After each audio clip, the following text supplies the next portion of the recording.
और सबसे पहले आपको रायपुर से बड़ी खबर बताते हैं, जहां बिजली विभाग के सब डिवीजन दफ्तर में आग लगी है। ट्रांसफार्मर में रिफिलिंग के लिए तेल के ड्रम में आग लगी। भारत माता चौक के पास ये भीषण आग लगी। आग पर काबू पाने का प्रयास जारी है। फायर ब्रिगेड की कई गाड़ियां मौके पर मौजूद हैं। भारत माता चौक के पास ये आग लगी है। भीषण आग जिसकी लपटें उठती हुई दिख रही हैं। कई घंटों से इस आग पर काबू पाने की कोशिशें जारी हैं, लेकिन अब तक आग पर काबू नहीं पाया जा सका है। फायर ब्रिगेड की कई गाड़ियां मौके पर मौजूद हैं। बड़ी खबर आपको बता रहे, बिजली विभाग के सब डिवीजन दफ्तर में आग लगी। ट्रांसफार्मर में रिफिलिंग के लिए तेल के ड्रम में आग लगी। इस खबर पर ज्यादा जानकारी के साथ रायपुर से हमारे सहयोगी अंकुश सीधा जुड़े हुए हैं। अंकुश, क्या ताजा अपडेट फिलहाल?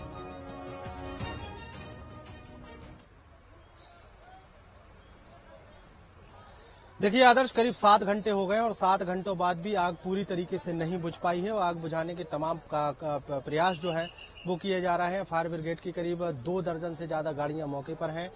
धमतरी, दुर्ग और आसपास के जिलों से भी फायर ब्रिगेड की गाड़ियां बुलाई गई हैं और भिलाई स्टील प्लांट के फायर ब्रिगेड की गाड़ियां बुलाई गई हैं। और चूंकि ये जो ट्रांसफार्मर में जो ऑयल भरा रहता है, उस ऑयल में आग लगी है, ज्वलनशील पदार्थ है, इसलिए डायरेक्ट पानी से वो आग नहीं बुझ पा रही थी। इसलिए प्रयोग के माध्यम से, यहाँ पर फॉग के माध्यम से उस आग को बुझाने की कोशिश की गई। अब लगभग आग पर काबू पाने की स्थिति में फायर ब्रिगेड आ गया है। रायपुर जिला प्रशासन, पुलिस प्रशासन, नगर निगम प्रशासन, तमाम अधिकारी, तमाम कर्मचारी मौके पर मौजूद हैं और आग पर काबू पाने की कोशिशें की जा रही हैं। आग जो है वो लगभग अंतिम चरणों में है और मैं कुछ तस्वीरों के माध्यम से दिखाना चाहूंगा कि चारों तरफ जो है फायर ब्रिगेड की गाड़ियां लगातार देखी जा रही हैं। फायर ब्रिगेड के जो कर्मचारी हैं वो मौके पर मौजूद हैं और आग बुझाने की कोशिश यहां पर करते हुए नजर आ रहे हैं।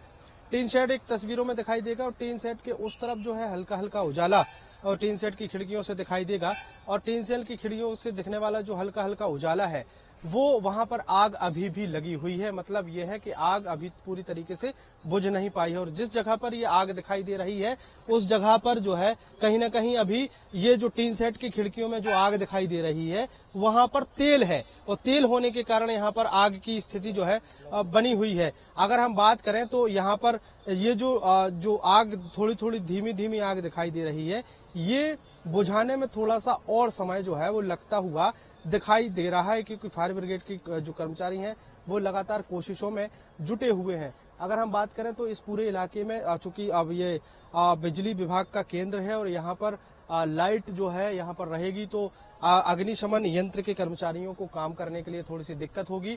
इसलिए यहाँ पर एक जगह पर लाइट की सप्लाई की गई है। उस लाइट की सप्लाई में सब कुछ यहाँ पर दिखाई दे ताकि यहाँ पर दिक्कत ना हो। अभी भी कुछ कुछ जगह ऐसी हैं जहाँ पर हल्की हल्की आग जो है वो दिखाई दे रही है। छोटी छोटी आग की लपटें जो है वो उठती हुई दिखाई दे रही हैं और कोशिश ये है कि जल्द से जल्द इस पूरी आग पर काबू पा लिया जाए।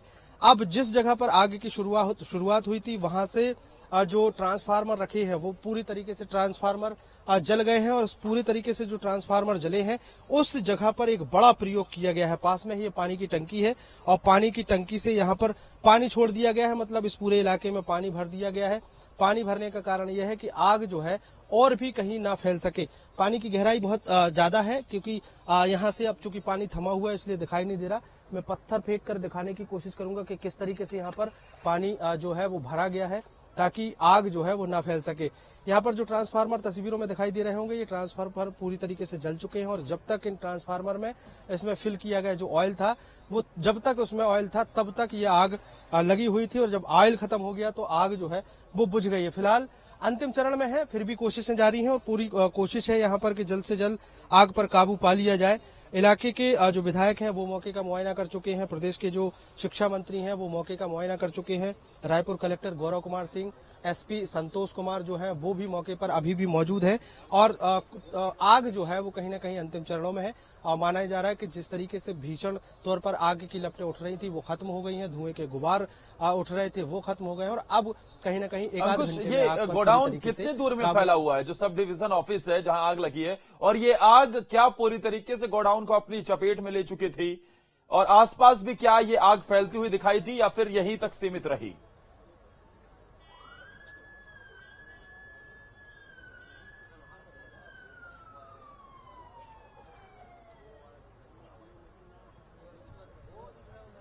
अंकुश, क्या आपको आवाज मिल रही है?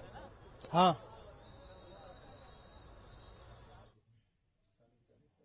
अंकुश, क्या आप सुन पा रहे हैं?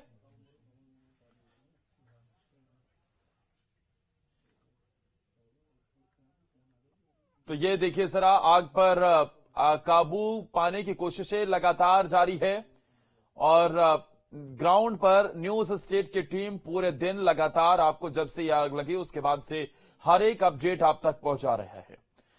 इस दिशा में अब लगभग आग पर काबू पा लिया गया है। कुछ ऑयल अंकुश बता रहे हैं कि वहां पर है जिस पर अब काबू पाने की कोशिशें जा रही हैं। अंकुश हमारे साथ लगातार बने हुए हैं। अंकुश, लगभग कितनी दूर में ये गोडाउन फैला होगा और ये आग फैलते फैलते इसने कितने एरिया को कम से कम अपनी चपेट में लिया होगा?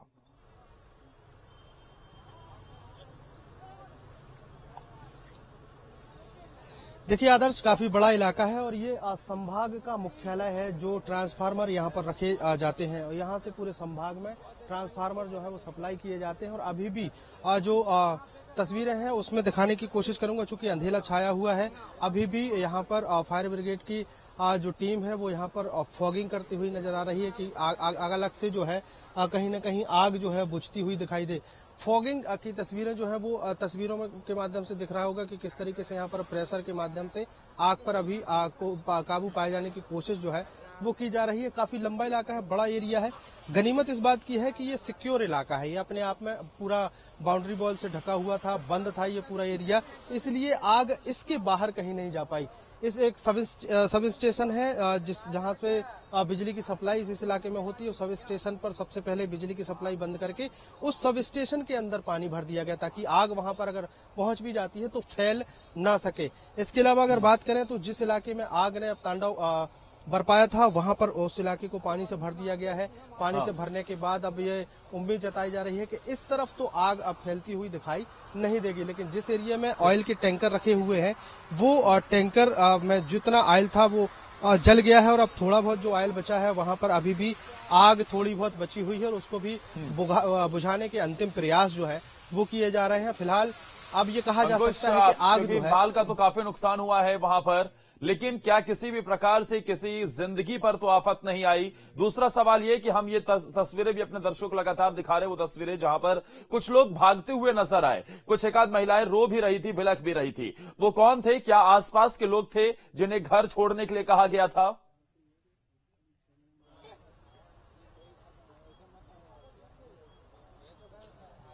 देखिए आज शुरुआती तौर पर करीब 1 बजे के आसपास जब ये आग लगी थी तो एकदम से आग भभकना शुरू हुई थी। इससे आशंका थी कि आसपास के घरों तक ये आग ना पहुंच सके, क्योंकि घरों में ज्यादातर घरों में गैस के सिलेंडर मौजूद है, वहां पर प्लास्टिक के सामान है, कपड़े लोगों को रखे हैं, वो आग पकड़ सकते हैं। इससे लोगों का कहीं न कहीं नुकसान हो सकता है। इसलिए प्रशासन ने आसपास के घरों को खाली कराने की कोशिश की थी, खाली कराया भी गया। अब चूंकि आग का माहौल था, अचानक से आग उठी थी, ऐसे में जब लोगों को घरों से निकाला जा रहा था तो वो एकदम से घबरा गए थे और दहशत के कारण वो रोते बिलखते नजर आए। हालांकि स्थानीय प्रशासन के माध्यम से, स्थानीय विधायक के माध्यम से उनको विस्थापित किया गया है, दूसरी जगह उनको व्यवस्था दी गई है और ये कोशिश थी कि किसी भी प्रकार की कोई जनहानि ना हो सके, इसलिए उनको तात्कालिक रूप से यहाँ से हटाया दिया गया था। हटाने के बाद उनकी व्यवस्था की गई और अब धीरे धीरे रास्ते खोल दिए गए हैं, घरों की तरफ लोग वापस पहुंचे हुए हैं। और लेकिन इस आग में जो आशंकाएं थी वो आशंकाओं के चलते लोगों को हटाया गया था और इसलिए किसी भी प्रकार की कोई जनहानि की खबरें तो नहीं है। लेकिन आकलन की अगर बात करें तो जिस तरीके से बिजली विभाग के नुकसान की अगर बात करें तो बड़ी भारी मात्रा में नुकसान का आकलन होने वाला है, क्योंकि मैं एक तस्वीर फिर से दिखा दूंगा कि यहाँ पर जो ट्रांसफार्मर रखे हैं वो एक ट्रांसफार्मर की कीमत 20 से 22 लाख रुपए तक की पड़ती है। 22 लाख का एक ट्रांसफार्मर, और मैं जहां तक देख पा रहा हूं मेरी नजरों में जितने भी छोटे बड़े मिलाकर ट्रांसफार्मर हैं उनकी संख्या 1000 से ज्यादा दिखाई दे रही। वो इस तरफ जहां तक मैं देख पा रहा हूं। अब जो टीन सेट के उस तरफ क्या तस्वीरें हैं वो तो जब पूरी तरीके से आग बुझ जाएगी तब समझ में आएगा। अंदाजा लगा सकते हैं कि अगर 1000 के ऊपर अगर ये ट्रांसफार्मर है तो एक की अगर कीमत 20 से 22 लाख रुपए है तो ये पूरा नुकसान करोड़ों के ऊपर पहुंचता है, करोड़ों का नुकसान होता है। ये करोड़ों का नुकसान जो है वो पूरी तरीके से जब आग बुझ जाएगी तो आकलन किया जाएगा और आकलन के बाद ओवरऑल नुकसान समझ में आएगा। लेकिन दूसरी सबसे महत्वपूर्ण बात यह है कि गर्मियों का समय चल रहा है, टेम्परेचर छत्तीसगढ़ में 41 और 42 के पार पहुंच चुका है और ऐसे में ज्यादातर आगजनी की घटनाएं ट्रांसफार्मर में ही देखने को मिलती हैं। जगह जगह से खबरें आती हैं कि ट्रांसफार्मर ने आग पकड़ ली, अब उस ट्रांसफार्मर को बदला गया है। अब अगर ऐसी स्थिति बनती है आसपास पूरे संभाग में कहीं भी कि ट्रांसफार्मर बदला जाना है, तो उस स्थिति में लोगों को कहीं ना कहीं परेशानियों का सामना करना पड़ सकता है, क्योंकि ट्रांसफार्मर की सप्लाई जो है वो यहीं से होती है। ये संभाग का सबसे बड़ा ट्रांसफार्मर केंद्र है। कहीं भी अगर कहीं सप्लाई की आवश्यकता पड़ती है, किसी भी जिले में, किसी भी ब्लॉक में, किसी भी गांव में, तो यहां से ट्रांसफार्मर भेजा जाएगा। लेकिन अगर ये ट्रांसफार्मर अब जल गए हैं तो इनको कैसे कब तक ठीक किया जाएगा, तमाम चीजें जब बिल्कुल ये आगजनी कहीं ना कहीं कई बड़े सवाल भी छोड़कर अंकुश जा रही है कि अगर इतने ट्रांसफार्मर वहां पर रखे थे तो जाहिर सी बात है, इस बात का अंदेशा जरूर रहता है कि कोई भी वहां पर अनहोनी हो सकती है। लेकिन उसके बावजूद भी एक ट्रांसफार्मर में शॉर्ट सर्किट कैसे इतने सारे ट्रांसफार्मर को अपनी चपेट में ले लेती है, जिसके चलते आज भी हालात पैदा हो गए हैं कि मान लीजिए कहीं ट्रांसफार्मर फूकने की खबर निकलकर सामने आती है तो वहां बिजली कटौती का लोगों को कई घंटों कई दिनों तक सामना करना पड़ सकता है, क्योंकि सारे ट्रांसफार्मर तो जल चुके हैं। ये सवाल जरूर उठता है कि बिजली विभाग की क्या इसके पीछे एक बड़ी लापरवाही भी है, और गोडाउन के अंदर इतने सारे ट्रांसफार्मर रखे गए थे तो क्या एहतियात के तौर पर कुछ कदम उठाए गए थे? ये सवाल अब आग बुझने के बाद धीरे धीरे करके जो जांच होगी उसमें देखने वाली बात होगी, क्या खुलासा होता है। फिलहाल के लिए शुक्रिया आपका हमारे साथ जुड़ने के लिए। वहीं इस पर कैबिनेट मंत्री बृजमोहन अग्रवाल का क्या कुछ कहना है, सुनाते हैं। स्कूल शिक्षा मंत्री और रायपुर लोकसभा के भाजपा प्रत्याशी मौके पर पहुंचे हुए हैं और जहां पर आग लगी हुई थी, आग हालांकि अब काफी हद तक काबू में है। सर, मौके का मुआयना किया है, क्या पाया है? देखिए, इस बात का संतोष है कि कोई कैजुअलिटी नहीं हुई है, परंतु एक ये बड़ी घटना है और ये भयावह रूप ले सकती थी, परंतु हमारे विधायक जी राजेश मोनित जी पूरे 4 घंटा यहाँ पर रहकर उन्होंने उसको नियंत्रित किया है। लोगों को घरों से बाहर निकाला, उनके सिलेंडर बाहर निकाले, उनके सामान बाहर निकाले।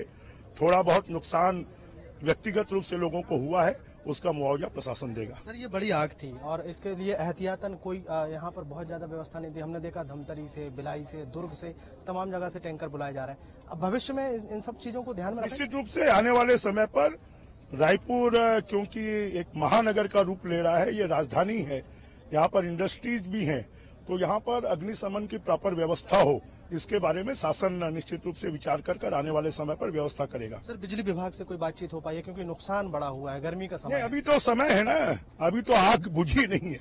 ये आग बुझने के बाद ही इस बात का आकलन किया जा सकेगा कि कितना नुकसान हुआ और क्या नुकसान हुआ। आग बुझने के बाद आकलन किया जाएगा, नुकसान की जो आशंका जताई जा रही है उसमें क्या भरपाई हो सकती है वो प्रशासनिक तौर पर की जाएगी।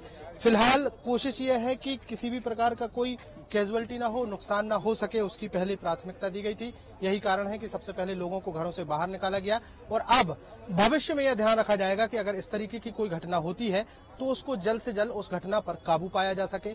आगजनी जैसी घटना होती है तो उस पर भी काबू पाया जा सके, ऐसा कहना है स्कूल शिक्षा मंत्री और रायपुर लोकसभा के भाजपा के प्रत्याशी बृजमोहन अग्रवाल का।